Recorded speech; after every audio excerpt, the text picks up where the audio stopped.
direct du Forum de Montréal, 6e match de la finale de la conférence Prince de Galles entre les Flyers de Philadelphie et le Canadien de Montréal.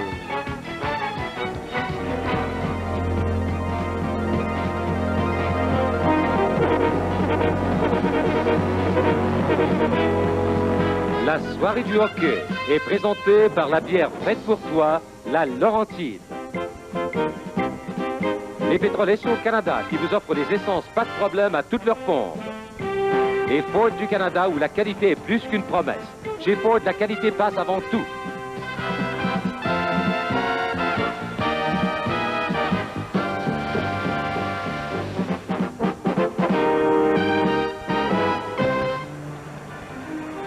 Bonsoir mesdames, messieurs, ici Richard Garneau en compagnie de Gilles Tremblay. Ce n'est certainement pas la joie dans l'âme, malheureusement, que nous vous accueillons ce soir, puisque nous venons d'assister, Gilles, probablement à une des scènes les plus disgracieuses dans toute l'histoire de la Ligue nationale de hockey. On s'attendait à ce que ça se produise un jour, on n'a pas voulu toujours appliquer les règlements à la lettre, on a voulu laisser les joueurs régler leurs conflits, régler leurs différends à leur façon.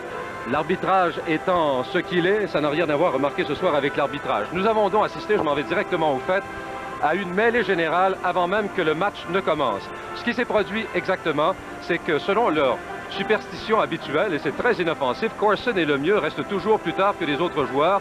Et leur superstition, c'est avant de retourner au vestiaire après la période d'échauffement, c'est de tirer au but adversaire. Mais on sait que depuis le début de la série, les Flyers ont essayé de trouver toutes sortes de subterfuges pour les empêcher de le faire. Or, ce soir, Lemieux et Corson, après la période d'échauffement, sans tirer au but adversaire, sont retournés au vestiaire. Et les joueurs des Flyers sont retournés au leur. Sauf que, dans leur esprit, Corson et Lemieux voulaient revenir pour exécuter leur tir au filet. Ce qu'ils ont fait, mais Hospodar, et je le nomme encore une fois parce que c'est lui qui est responsable de tout ce qui s'est passé par la suite, Hospodar des Flyers est revenu lui aussi. Il est sauté sur Claude Lemieux, il a sauté sur Claude Lemieux, s'en est pris à Lemieux qui avait décidé, lui, parce que Hospodar est un joueur marginal. Je m'excuse juste, Gilles, je vais te faire intervenir. Hospodar est un joueur marginal qui n'allait probablement pas jouer de toute façon, alors que Lemieux est un élément important chez les Canadiens. Et les deux ont engagé le combat. Hospodar a engagé le combat. Et là, les joueurs des deux équipes sont revenus sur la patinoire et nous avons assisté à des scènes absolument disgracieuses. Et là, c'est vraiment l'œil au beurre noir, là, le plus gros et le plus noir des yeux au beurre noir subis par la Ligue nationale de hockey et à sa crédibilité. Si vous voulez bien, nous allons voir quelques images. Ça vient tout de suite après que Lemieux et Corson aient eu tiré au but. Alors, Gilles, vas-y maintenant, je m'excuse d'avoir été si long. On voit les deux joueurs du Canadien qui sautent sur la patinoire. On voit déjà Hospodar qui s'est approché de Corson. Par la suite, Resch a même lancé son bâton. Il va plus de bâton, et c'est le combat. Hospodar a placé les premiers coups. Je ne sais pas si vraiment Lemieux s'attendait à un combat de la part. On va voir le jeu. Lemieux n'avait pas sans doute dans l'idée d'entreprendre un combat, lui. Et comme Hospodar, Richard l'a mentionné, n'est qu'un réserviste, il n'a même pas participé aux 4 dernières rencontres. Eh bien, il a sans doute été envoyé pour le faire. Et vous n'avez pas vu le pire encore. C'est ce qui s'est passé au tout début. Par la suite, avec le bruit de foule, les deux équipes se sont présentées sur la patinoire. Patrick Roy était l'un des premiers à venir. Mais comme on voit, il semble bien calme au départ. On a des joueurs comme Marsh qui se sont présentés, Samuelson. Il y a eu beaucoup de dialogue entre certains joueurs, mais surveillez bien, tout va suivre par la suite. Dave Brown, l'homme fort des Flyers, va faire son apparition. Cordick, Nyland et compagnie vont le faire. Là, voilà, c'est Brown que l'on voit. Il n'était même pas en uniforme, il n'était même pas prêt. Son gilet était au vestiaire. Et là, Gilles, encore à ce moment-là, il y a des joueurs qui essaient de parlementer. Bon, tenez-vous tranquille, retournez à vos vestiaires. Mais vous avez bien vu, et c'est clair, là, on peut nous accuser de partisanerie, mais c'est Hospodar qui est le responsable de toute cette situation. Voilà. Mais Hospodar, est-ce qu'il est vraiment responsable? Qui a décidé d'utiliser cette stratégie d'empêcher les joueurs des Canadiens depuis le début des séries de tirer au but? C'est, sans accuser personne, ça doit venir quand même de plus haut. Alors là, c'est Nyland et Brown qui sont restés accrochés l'un à l'autre pendant un très très long moment. Ils se sont livrés un combat qui a duré je ne sais pas combien de minutes. De toute façon, Gilles, bon, ces scènes-là, moi, je préfère ne pas les décrire, mais ce qu'on peut conclure de tout ça, c'est que nous et les journalistes qui étions ici au Forum et les spectateurs qui étaient déjà arrivés, je suis certain que ils ne sont pas très heureux, sont même un peu bouleversés de ce qui s'est passé. Ça nous a laissé un goût très amer, parce que c'est quand même, écoutez, le hockey, Gilles et moi, c'est notre gagne-pain finalement jusqu'à un certain point. Et d'assister à des scènes comme celle-là, il ne faut pas blâmer tous les joueurs, mais certains joueurs des Canadiens n'avaient pas le choix. Il fallait absolument qu'ils se portent à la rescousse de leurs coéquipiers, comme ceux des Flyers d'ailleurs. Glenn Rice, comme on voit ici, qui se montre pacificateur, et qui est quand même un joueur qui habituellement ne s'est jamais mêlé de difficultés sur la patinoire, a été l'un des instigateurs. Et pourtant, on ne s'était pas servi tellement des bras dans cette série.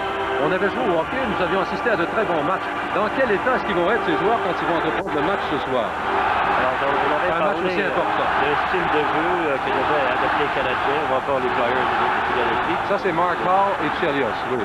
Qu'est-ce qui va en rester du style de jeu présentement? Plusieurs joueurs se sont épuisés dans ce combat qui a duré je ne sais pas combien de minutes. L'image parle par elle-même ici. Gilles, on a voulu permettre les accrochages, on a voulu on a laissé passer toutes sortes d'infractions, et ça fait des années que ça dure. Il fallait s'attendre à ce que ça éclate un de ces soirs, et ça a éclaté pour une raison absolument stupide. Et encore une fois, je répète que l'instigateur de tout ça, ce n'est pas un joueur des Canadiens.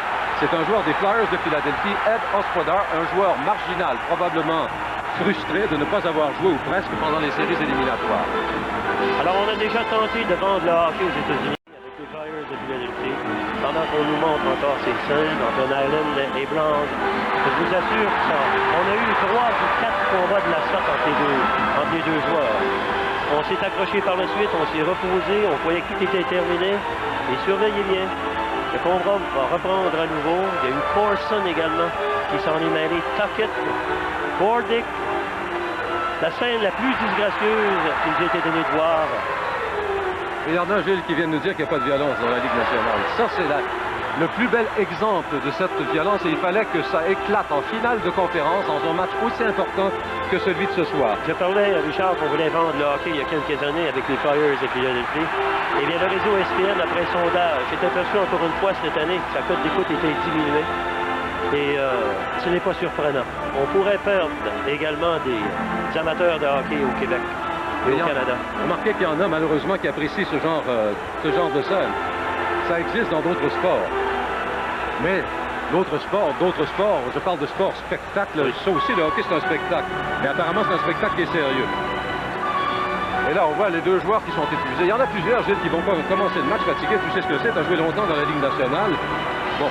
Je me demande comment les instructeurs vont pouvoir réagir, faire l'évaluation des forces perdues pendant ces combats. On n'a pas d'arbitre encore une fois. Il a fallu quand même attendre je ne sais pas combien de minutes avant de voir les officiels qui n'étaient certainement pas en uniforme, qui n'étaient pas prêts à sauter sur la patinoire. Mais quand même, je crois que leur présence aurait pu se faire sentir près de la clôture. Gilles, habituellement, on n'insiste pas sur, pendant qu'on voyait qu'il est nul, on n'insiste pas sur ce genre d'image. Mais là, il ne s'agit plus simplement d'une anecdote, il ne s'agit plus d'un fait divers. Il s'agit d'une chose extrêmement importante. Il s'agit d'une nouvelle. Il s'agit de l'avenir de la Ligue nationale de hockey également. Donc, nous n'avons pas le choix, nous vous présentons ces images. Nous le regrettons pour ceux que ça pourrait offenser, mais espérons que ça servira d'exemple à l'avenir et que là, la Ligue nationale de hockey sera absolument obligée de réagir. Parce que là, Gilles, si on ne donne pas de punition plus sévère aux responsables de ces situations-là, eh bien, ça va continuer ad nauseam et ad vitam aeternam. C'est édifiant de voir ça, un bonhomme à moitié nu.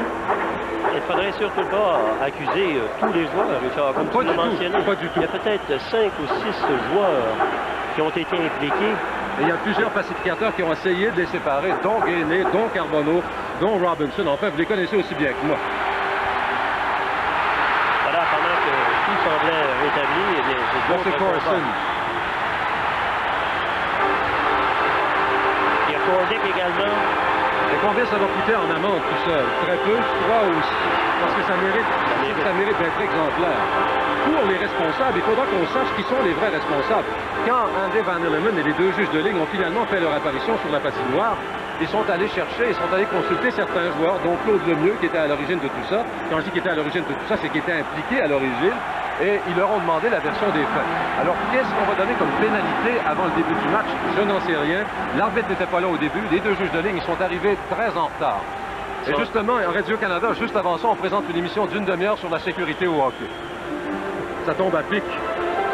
On va sans doute regarder le film à l'intérieur, Richard, avec le vice-président de la Ligue, les officiels et tout. Et comme tu l'as mentionné, il y aura non seulement des pénalités pour ce match, il y aura sans doute des suspensions qui vont suivre. Ben, à condition, évidemment, qu'on étudie bien ce qui s'est passé, qu'on donne une version juste des faits.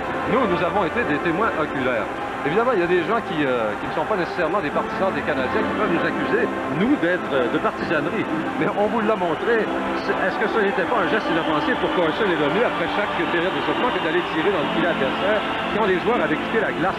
C'est régulier, ça se faisait. Mais on a décidé au cours de cette série de les empêcher de le faire par tous les moyens. Et là, quand on a vu ce soir, chez les Flyers, qu'on n'avait pas réussi à les empêcher, ben, Hospodar a décidé de s'en mêler. Rash, oublions-le. Mais Hospodar a décidé de s'en mêler et de s'en prendre à Lemieux. As-tu déjà vu un geste le plus stupide dans ta vie? Et c'est lui qui est responsable de tout ça. C'est inexplicable. Je suis persuadé que ça a été fondé. On avait pensé de le faire si ça se produisait.